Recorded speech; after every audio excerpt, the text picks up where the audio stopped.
Dem baş Slav Reis birêzdarî ve silav dikim.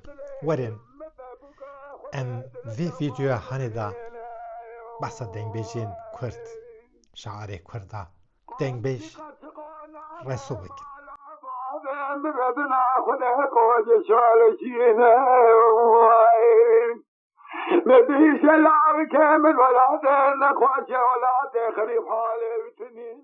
Dikevne şopiya dengbêjiyê da navê wî wek sütuna vê çandê hatiye rawestandin. Dengbêj Reso mamosteyê gelekî dengbêjan e, an jî merv dikare bêje gelekî dengbêjan jê feyzildan e. Zata gundê me davetê ez û çaxî 15 salî 16 salî ye. Ez per bûme aşiqê gotana Reso û çaxê teyî meyî tune. Kesek diçû didî dihat ve qaldikir û ji ber bû merakekî. Ve rojekî davetek hate gundê me Reso dengbêjê davetî. Oda mala şebabê Şemûd. Ve oda wana ev qas hebû. Ne dîştin yani em hene zorî. Em genç bûn, ciwan bûn. Ew ji ber bû merakekî. Kîngê Reso bibî. Yek ji wan dengbêjan jî Şakiro ye. Ku yek ji wan dengên herê xurt ên gelê Kurd e. Bi dengê xwe yê bê hempa û bi jiyana xwe ya tije ew ne tenê hunermendek bû, belkî şahidekî dîroka gelê Kurd bû. Wek kevirê bingeha vê kevne şopiya dîrokê de ciyê xwe girt. Dengbêjan bi sed salan çand û dîroka gelê Kurd bi devkî parastine. Evîn, berxwedan, êş û hêvî hemû bi kilaman gihandine nifşê nû. Yek ji wana jî dengbêj Resoyê Gopala ye. Xwediyê dengê bê hempa ye. Jiyana dengbêj Reso bi sirgûn û berxwedanê derbas bûye.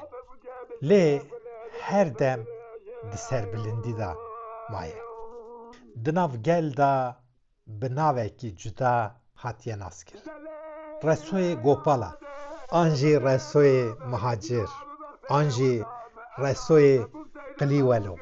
Resoyê Qilîwelo alama Qilîwelotiyê rahmetiyê bavê wî ewa Kurta Singê wî per bû. û di dawiyê da ji re gotin mîrê dengbêjan.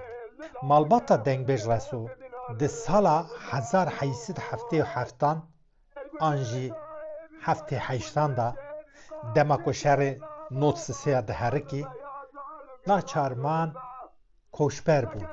Ji rewanê ji binê çiyayê Elegezê ber bi îdirê ve hatin.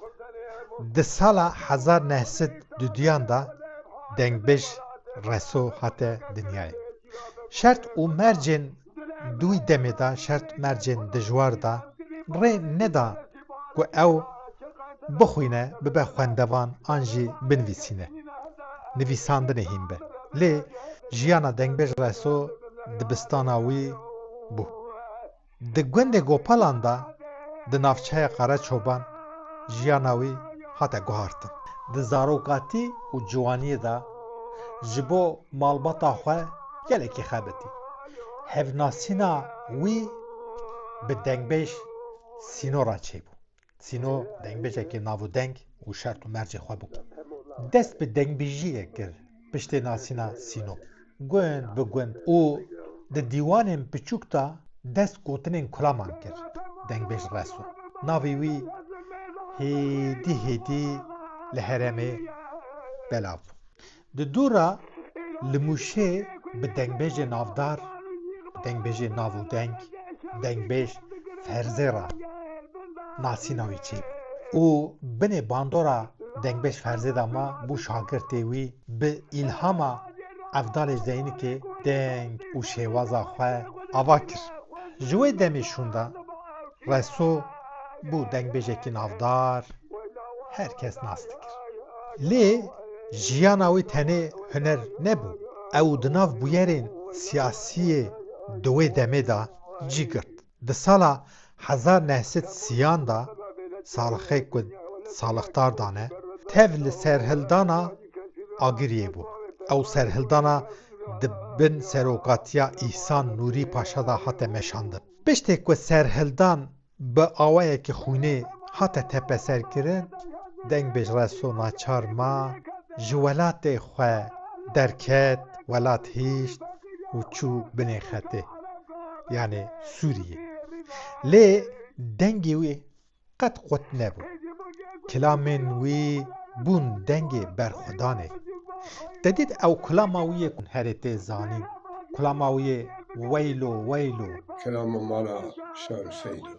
Resul her dedi kelamı de ava kelamanı kelama şey agiriye.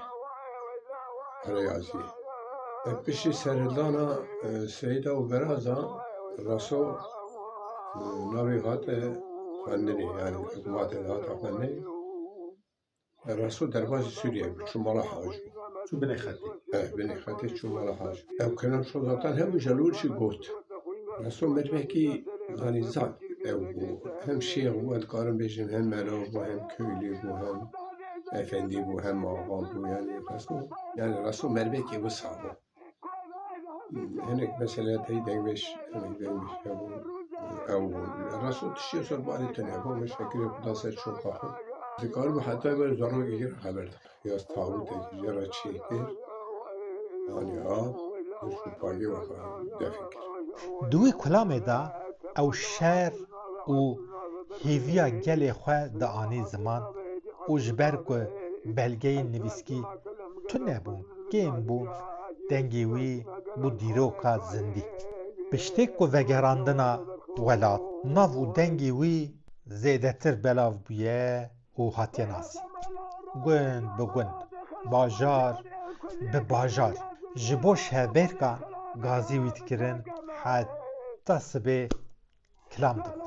Lê mixabin gelek ji wan kilamên ku Dengbêj Reso gotiye nehatin tomarkirin. Delfet, şert û mercên wî zemanê rê neda.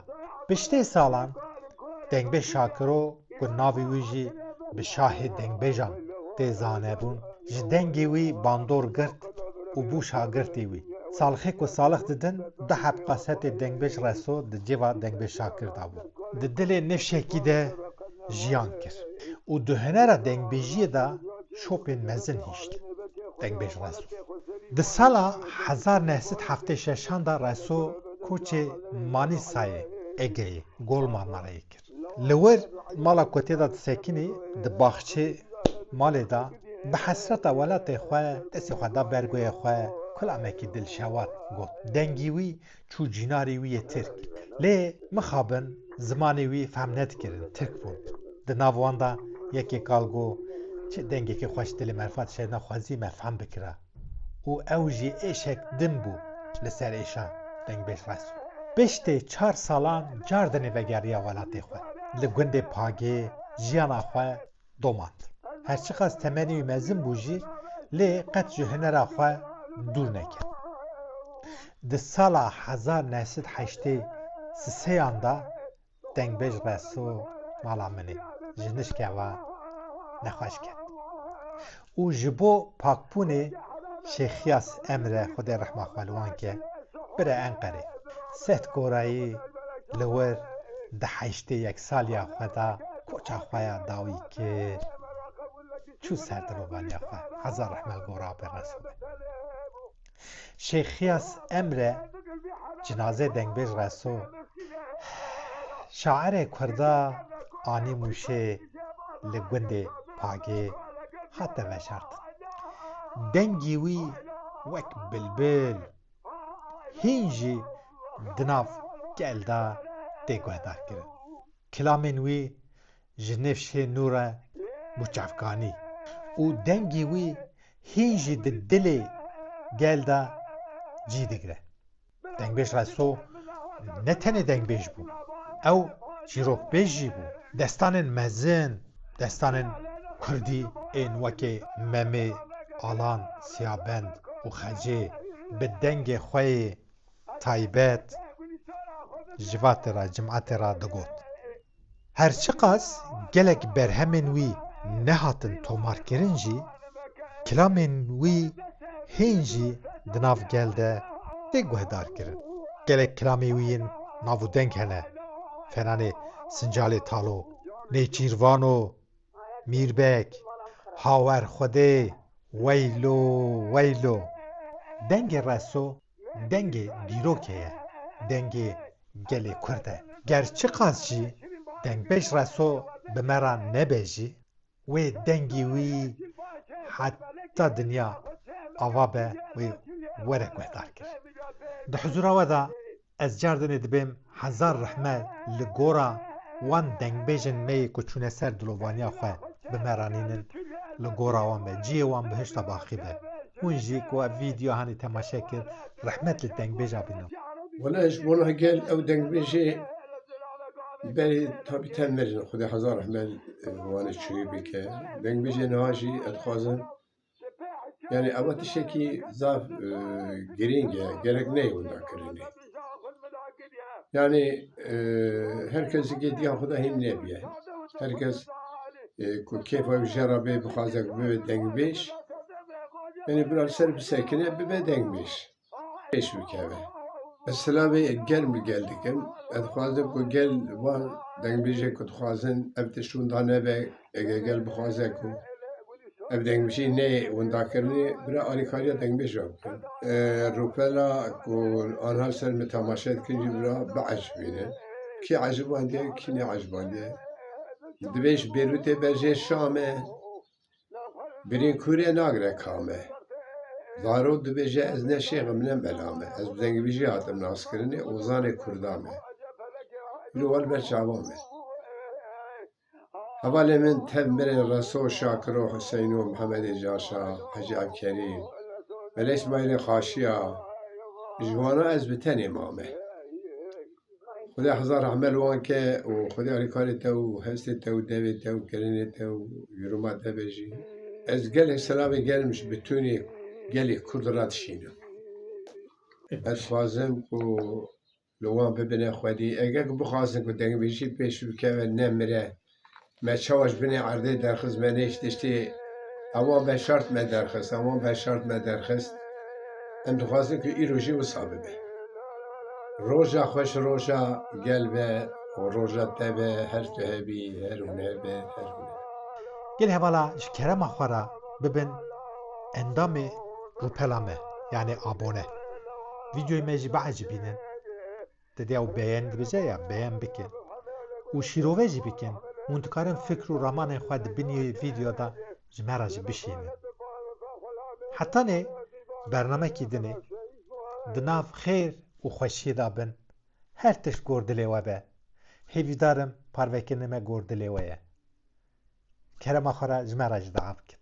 Xatirê we.